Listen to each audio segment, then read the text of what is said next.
두 번째네요. 궁금증의 실마리를 제공하라. 그 실마리라는 것이 뭐냐면 엉킨 실을 풀어야 하는 단초라고 그러죠. 처음 실끝. 예, 그거를 풀어야 돼요. 그리고 흐름의 전환점을 마련하라. 그러니까 새로운 계기를, 전환점이라는 것은 새로운 계기를 마련하는 것 아니겠습니까? 예, 전환점은 예를 들면 C에서 전환점은, 작은 전환점은 예를 들면 행이 될 수가 있겠고요. 큰 전환점은 연이 될 수가 있겠네요. 예를 들면요. 자, 그러면은 어떤 실마리나 전환점이 어떻게 이루어지는지 그 밥은 덥도라는 그 시를 가지고 한번 생각해 보겠습니다. 쉬운 밥은 없다. 그래서 쉬운 밥은 없지. 쉬운 게 어디 하나도 없잖아요. 이 세상에 쉬운 게 어디가 있어요. 진짜 쉬운 게 하나도 없어요. 그냥 절대자께서 주신 숨쉬기 뭐 이런 것 정도인데, 사실 그것도 요즘 코로나 때문에 숨쉬기도 어려워요. 예, 약간 뭔가 그 제약을 강하니까 사람은 너무 약한 거예요. 쉬운 밥은 없지. 신밥은 먹었어도 쉬운 밥은 못 먹었다. 이 말은 뭐냐면, 쉬운 밥은 그야말로 쉬운 밥. 옛날에 쉬운 밥 많이 먹었어요. 저 어렸을 때만 해도 보리쌀 같은 거 또 이렇게 삶아서 미리 숯불 같은 데 놓거든요. 그리고 밥 할 때 쌀하고 같이 섞어서 안 치잖아요, 밥을.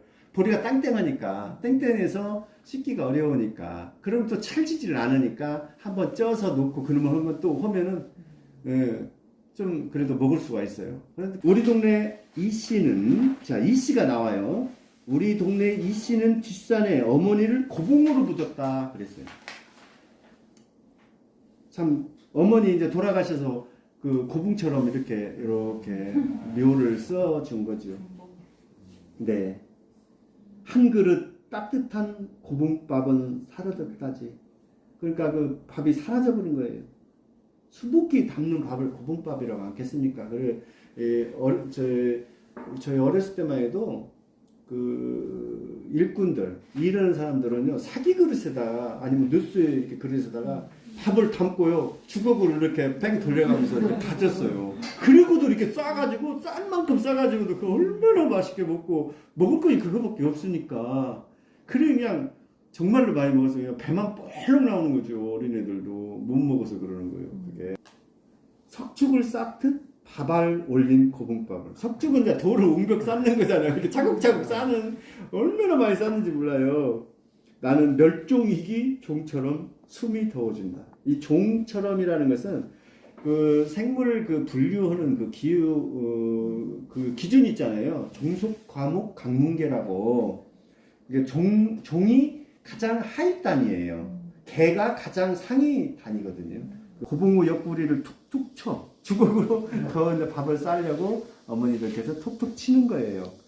손금 두툼한 젖은 손으로 말아 올린 산 같은 밥. 또 치면서도 또 손으로 이렇게 다독여줘요.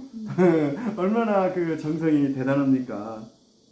숟가락으로 산 정상을 살살 긁으니, 이제 먹는 거네요. 살살 긁으니 겁나게 보시할 발심의 밥알들이 더욱 김을 낸다. 조금 이제 어려워요. 이 보시라는 것은 그 재물을 바치는 거죠.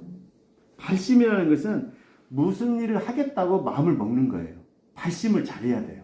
발심을 했으면 추진해서 나가야 돼요. 발심만 해가지고는 아무것도 이룰 수 있는 게 이 세상에 아무것도 없습니다. 이 수북한 밥 하나, 이승과 저승에서 먹으며 밥도 무덤도 매라 부르고 각축했을까 그랬거든요.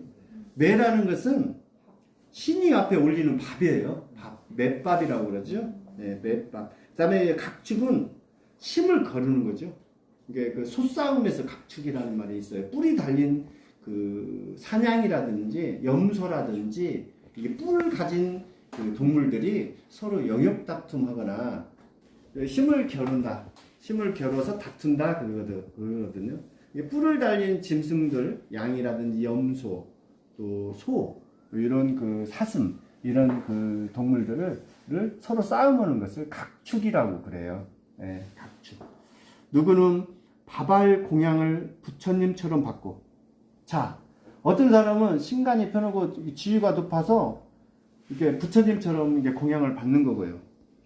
누구는 밥알 위로 가마 타듯 인생을 살고 얼마나 편하게 사는 거예요. 예.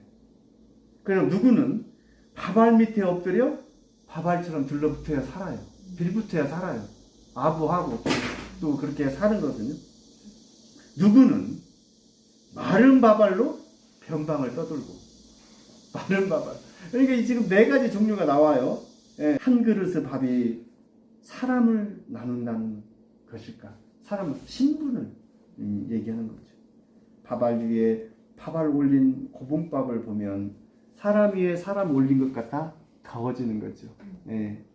그것이 데워 올린 더운 숨과 그것을 위해 기쁘게 사라졌을 서늘한 숨이 생각나 두 뺨에 비장감이 흐르고 숨도 가빠오는 것이다.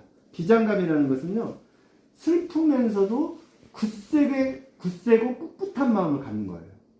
이 굳세고 꿋꿋한 마음인데 수통처럼 이렇게 비장함 이렇게 하잖아요. 비장함 그런 것을 가져라 할 때, 그러니까 슬프면서도 굳세고 꿋꿋한 마음을 비장감이라고 그래요. 자, 그러면은 또 좋은 시 하나 읽어볼게요. 그 핑크뮬리 요즘 유래종인데요. 요즘 이게 굉장히 각광을 많이 받고 있고요. 여성분들한테 특히 여성분들이 그걸 보면 환호성을 지를 정도로 좋은 식물이에요. 이 핑크뮬리를 우리 그 조성훈 선생님께서 낭독해드리겠습니다. 핑크뮬리 성명남. 분홍이 만발했다. 가을 속으로 저벅저벅 걸어온 분홍. 봄 같다는 생각과 꽃일 거라는 학습된 추측이 빗나갔다. 이방의 감정을 들키려고 식물성 포즈는 더 도발적이다. 나이가 무슨 상관이겠어요. 애초부터 유전자가 분홍인 여자들이 반해요. 스웨터, 머플러, 양말목이 핑크핑크해요. 포토존에 서 있는 V처럼 단란한 20살 분홍을 꺼내 보이며 핑크 화법으로 솜사탕 만드는 법을 설명해요. 분홍 리본, 분홍신, 분홍연애가 무관해진 여자라면 분홍 집고릿의 배경을 조심하세요. 환한 난간이 있어요. 함부로 내디디면 칙칙해요. 죄 지은 것도 아닌데 부끄럽겠죠. 눈부시게 절정인 초하루 앞에서 착하고 성실한 50과 60 사이 여자가 자몽해요. 망고해요. 네, 수고하셨습니다. 분홍처럼 잘 읽은 것 같아요. 새침하게. 핑크뮬리입니다. 핑크뮬리는 벽과에 속하는 다년생 식물인데 꼭 우리가 멀리서 보면 억새처럼 그렇게 생겼어요. 네, 억새. 그러니까 이거를 그 분홍 억새라고도 하고요. 여기 그 본문에서 나왔습니다만은 분홍 쥐꼬리새라고 그렇게도 얘기해요. 한번 읽어보겠습니다. 분홍이 만발했다. 활짝 폈다 그 말이죠. 만발, 활짝 폈다. 가을 속으로 저벅 걸어온 분홍. 이제 가을 정도 초입되면은 그게 이제 억새처럼 그렇게 같은 시기에 그렇게 되거든요. 봄 같다는 생각과 꽃일 거라는 학습된 추측이 빗나갔다. 참 말을 굉장히 멋있게 썼어요. 가을 속으로 저벅저벅 걸어온 분홍이거든요. 이제 그러면 봄하고는 상관이 없는데 이 색깔이 봄우 색깔이에요. 네, 봄우 색깔이니까 봄 같다는 생각과 꽃일 거라는 학습된 추측. 우리가 그 추측도 학습을 해야 돼요. 학습을 해야 저걸 뭔가 유추를 해낼 수 있거든요. 배워서 익히는 것은 학습이고 이제 미루어서 생각하다 그게 이제 추측하는 거 아니겠습니까? 그러니까 그 말을 참 교묘하게 잘 썼죠. 이방의 감정, 다른 나라죠. 이방의 감정을 들키려고 식물성 포즈는 더 도발적이다. 감정을 들키기 위해서 이렇게 멋있는 거예요. 핑크뮬리는 원래가 그 미국이 원산지예요. 미국이 원산지인데 이제 이방의 감정을 들키기 위해서 키도 커요. 미국 사람들처럼 키도 굉장히 커요. 사람들도 더 큰데 그리고 억세요. 이렇게 보기보다는 그 이파리나 이게 굉장히 강해요. 그 옆에 너무 막 바짝 가서 사진 찍으려고 하다가 이 얼굴 같은데 이게 뜯기면은 상당히 상처가 크게 나니까 조심하실 필요가 있습니다. 나이가 무슨 상관이겠어요. 애초부터 유전자가 분홍인 여자들이 다네요. 그러니까 유전자도 분홍이 돼요. 포토존에 서 있는 부위처럼 발랄한 20살 분홍을 꺼내 보이며 원래 이분이 시운 한 5 정도 드신 분이에요. 시운 이게 마지막에 나와요. 시운에서 애순으로 간다고 했으니까 5분인 아니 시운 5살 정도 되시는 여자분인데 포토존에 서 있을 때는 딱 부위를 하면서 20살 그 표정을 한다는 거죠. 네. 핑크 화법을 말하는 법도 솜사탕 만드는 법을 설명해요. 그러니까 분홍립은 분홍신, 분홍연애가 무관해진 여자라면 분홍 쥐꼬릿의 배경을 조심하세요. 그랬어요. 그리고 화난 난간이 있어요. 여기서 아래 두 행은 좀 빼도 될 것 같습니다. 화난 난간이 있어요. 함부로 내디디면 칙칙해요. 죄 지은 것도 아닌데 부끄럽겠죠. 이 두 행은 빼도 되겠습니다. 굳이 있어가지고 좀 더 시를 살리지 못한 것 같아요.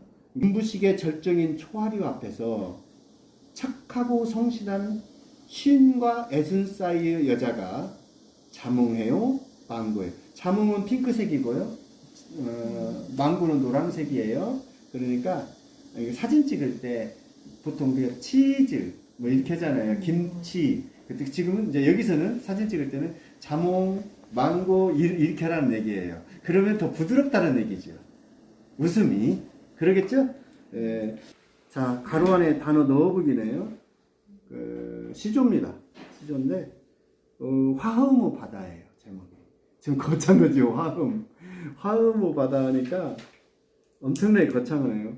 그래서 그 화음을 좀 알아볼 필요가 있어요. 이 화음이라는 것은 뭐냐면 여러 가지 수행을 하고 만덕을 쌓아서 덕과를 이루는 일이거든요. 그래서 우리나라는 그 대승불교잖아요. 제가 퀴즈 한번 내볼까요? 대승이 무슨 뜻일까요? 예를 들면 대승이라는 것은 큰 수레예요. 큰 수레. 소승은 작은 수레예요. 그러면 이제 이해가 빨라요. 그래서 대승이라는 것은 큰 수레인데 널리 대중을 이렇게 포교해서 더 사람을 많이 구제하는 거예요. 소승은 아까 원영미 선생님 말씀하신 대로 본인을 위해서 하는 거예요. 근데 이제 대체적으로 이제 일본이나 우리나라, 중국은 티베트나 그런 데는 이제 그 대승불교고요. 이제 나머지 국가들은 이제 베트남이나 그런 곳은 소승불교가 성행을 하고 있거든요. 본문 가보겠습니다. 날 저물어 찾아온 집. 날이 이제 저물었네요. 어디 이제 있다가 이제 그 저녁 때 지금 귀가를 하는 건지 아니면 1년 만에 온 것인지는 모르지만 상당히 오래간만에 온 것 같아요. 이 시를 읽어보면요. 날 저물어 찾아온 집, 쥐들만 오고 가네. 사람이 없으니 쥐가 성행을 하고 쥐가 제 집인 줄 알고 그게 살고 있었는가 봐요. 어두워 분간 못해 기댈 곳을 더듬는가. 그러니까 익숙하지 않는 것 같아요. 오래간만에 와서 어디에 어떤 물건이 있고 어디에 있고 그걸 아는데 자기가 계속 사는 집 같으면은 사실 알아요. 아무리 어두워도 어디가 무엇이 있고 어디가 무엇이 있는지 아는데 이분은 하도 오래간만에 이제 집을 오시니까 잘 쥐들만 왔다 갔다 하고 어두워서 분간도 잘 못 오겠어요. 그런데 가만히 앉아 있으면 어디 이제 그 마루나 이제 방에 가만히 앉아 있었는 모양이죠. 앉아 있으니까 졸음 속을 이렇게 졸음 속을 가는 이 그랬어요. 여기는 이 졸음 속, 우리가 존다 할 때 졸음 속을 가는 이 그랬어요. 여기는 이런 우리가 이가 아니에요. 그냥 사람 졸음 속에 사람이 어떤 거를 지금 그 화음의 바다라고 어찌 보면 제목이 너무 커버래요 지금. 그 다음에 이제 괄호 안에 단어 넣어보게네요. 시간을 오를 풀자. 그러면서 시간의 올. 예. 시간에도 올이 있는가 봐요. 실마리를 풀듯이 푸는 거죠. 입안의 거미줄에 바람의 말 걸려든다. 이건 뭔 뜻이냐면은 입안의 거미줄. 말을 하도 안 하면 거미줄이 쳐지. 그러니까 집에도 사람이 안 살고 뭐 하면 거미줄이 쳐지잖아요. 예, 그거 똑같아요. 예. 박피든 뜻을 모아 땅에 쓰는 몇 글자. 박피는 벗겨내는 거죠. 한 문장 해독을 위해 여명이 움터온다. 이건 뭐냐면 여명이 움터온다는 것은 다음날 밝은 거예요. 박피든 뜻을 계속 어둠을 계속 이렇게 어떤 뜻을 위해서 어둠을 걷어냈더니 여명이 이제 온다 그 말입니다. 그리움에 충혈된 채 더듬는 연대처럼. 연대라는 건 과거 긴 시간을 연대라고 그럽니다. 한 시절 비장함도 무수한 통점이었지. 아까 쯤에 그 두 뺨에 비장감이 흐른다 했잖아요. 오늘 또 비장이 또 나오네요. 이렇게 비장함도 무수한 통점, 아픈 지점이에요. 가는 길을 불러 세우고 시간은 올 풀어낸다. 가는 길마저 돌려 세우고 시간은 올을 풀어낸다. 여기서는 시간은 올은 추억이나 그런 기억 이거를 풀어낸다. 그 말입니다. 이번에는 그 주어진 행으로 시 재구성하기네요. 예, 한번 삘기예요. 삘기. 우리 어렸을 때 삘기 삐비라고 해서 많이 뽑아 먹었잖아요. 삐비. 그 껌처럼 이렇게 씻기도 했어요. 근데 이제 봄에 되면은 그 삐비가 이렇게 쫙 이렇게 잔잔하게 올라온 거 보면 정말 그리움 또 아름다워요. 그 한번 처음부터 한번 보겠습니다. 시간의 편도를 거슬러 유년과 중년 사이를 오간다. 그랬거든요. 시간의 편도. 시간은 편도예요. 한번 흘러가면 다시는 올 수 없어요. 시간은 어떤 경우도 왕복이 없어요. 근데 이제 시인은 시간을 그 왕복을 만들 수 있죠. 기억이나 추억은 왕복으로 표현할 수가 있습니다. 그러니까 여기서 유년과 중년 사이로 오가는 거예요. 유년이면 어린 시절과 지금의 40, 50대 이상 되시는 그 시간을 마음껏 왔다 갔다 하는 거죠. 그 삐비를 하나 보고요. 답을 이렇습니다. 1243이네요. 1243. 자, 배고픔조차 허리끈으로 동여매고, 얼마나 배고프면은 삐비 뽑아먹고 그랬겠습니까? 그 솔나무 껍질도 먹었다고 하잖아요. 풀떼죽주 써먹고, 옛날에 일제시대 때는 먹을 것이 없어서, 그 논에 그 파랗게 나는, 못 심기 전에 그 파랗게 나는 독새풀이라고 있어요. 예, 그걸 씨를 받아서도 끓여 먹고 그랬다고 해요. 얼마나 배고팠겠습니까? 마른 침을 삼켜야 했던 시절에는 웃음이 울음보다 톡했다. 참 굉장히 좋은 표현인 것 같습니다. 바람이 넘겨주는 그리움의 갈피마다 안개가 들어왔다 나간다. 위발로 하늘을 기대. 그러니까 삐베는 하나만 딱 올라와서 위발로 지금 하늘을 딱 쓴 거예요. 불편한 허기에 가 닿고자 한 것이 깨끗한 쥐였을까. 불편한 허기. 그러니까 불편한 허기에 닿고자 한 것이 깨끗한 쥐였을까. 우리가 흔히 말하는 이게 중이법이에요. 중이법. 두 가지의 뜻을 갖고 있는 거죠. 하얀 불심지 들어올려. 삐비가 하얀 불심지죠. 다시 들여다보는 내 안의 표정. 내 안의 그 유년의 시절을 생각하는 거예요. 내 안의 표정이, 유년의 표정이 내 안에 들어있잖아요. 그를 들여다보면서 추억을 하는 거죠. 세월에 씻긴 상처가, 추억을 들여다보니까 세월에 씻긴 상처가 깊어요. 네. 자, 이 정도 하겠습니다. 첨삭하기네요. 은사시나무입니다. 은사시나무는 여름에 이렇게 이파리가 뒤집으면 반짝반짝해요. 뒷면이 이렇게 반짝반짝해요. 아주 이 나무도 교목인데 잘 크고 아주 좋습니다. 허공에 머무른 한대짱은 높이로 호명됐다. 그러니까 은사시나무가 높이 커요. 그러니까 한대짬이 그 우리가 말하는 노숙이라고 하죠. 한대짬을 노숙, 야숙, 뭐 그다음에 그 한둔이라고는 말이 있어. 한둔. 한둔도 한대짬이라고 부르거든요. 나뭇잎은 기역 사이에 흔들립니다. 줄쳐 놓으시고요. 나뭇잎은 기역 사이에 흔들리대요. 나뭇잎이 흔들리는 것은 바람 때문에 흔들리는 게 아니고요. 기역 사이를 들춰내는 거죠. 이파리에 붙어있던 바람은 모두 어디 갔을까? 높이 쏘아 올린 시간이 기둥 위에 창이 드는 거예요. 나뭇잎이 지금 창입니다. 창이 이게 이렇게 하면 반짝반짝 하잖아요. 열렸다 닫혔다 열렸다 닫혔다 해서 그 창으로 표현한 거예요. 같은 처지의 독신자들끼리 더 깊어질 수 없어. 거기까지는 빼겠습니다. 더 깊어질 수 없으면 빼겠습니다. 같은 처지의 독신자들끼리 각자의 다정을 뒤집는다. 좀 어렵기는 해요. 이게 그 이파리 하나하나가 독신자예요. 근데 독신자들끼리 뭉쳐가지고 서로 다정하게 지내는 모습입니다. 가장 빛나는 방향. 윤사시나무가 이렇게 빛난다겠죠. 빛나는 방향. 그리고 범람하는 해방. 그 위에서 그 범람하는 해방. 얼마나 해방이 자유감이 좋으면은 범람한다고 했겠어요. 예. 뭐 자유 만끽하는 거죠. 오늘은 빈틈이 없이 고요하고 땅으로 내려오지 못하는 것들은 의 슬픔이 내게로 돌아왔다가 아니고요. 들어왔다. 첨삭학입니다. 제목이 없는데 여기 그 첨삭학은 그 제목은 강가에서예요. 강가에서. 원 제목은 강가라고 썼는데 이제 이게 제가 잘 썼는지 보성이 있어도 확실히는 모르겠습니다. 강가에서예요. 한 번쯤 맨몸 감정처럼 무릎 겉장을 넘겨본다. 지금 강가에 앉아서 맨몸으로 내가 지금 아무것도 입지 않은 그런 상태에서 무릎 겉장을 한번 살짝 물을 너 못 입었는지 한번 보고 싶은 거예요. 겉장을 한번 딱 들춰보는 거죠. 이렇게. 예. 괜찮죠?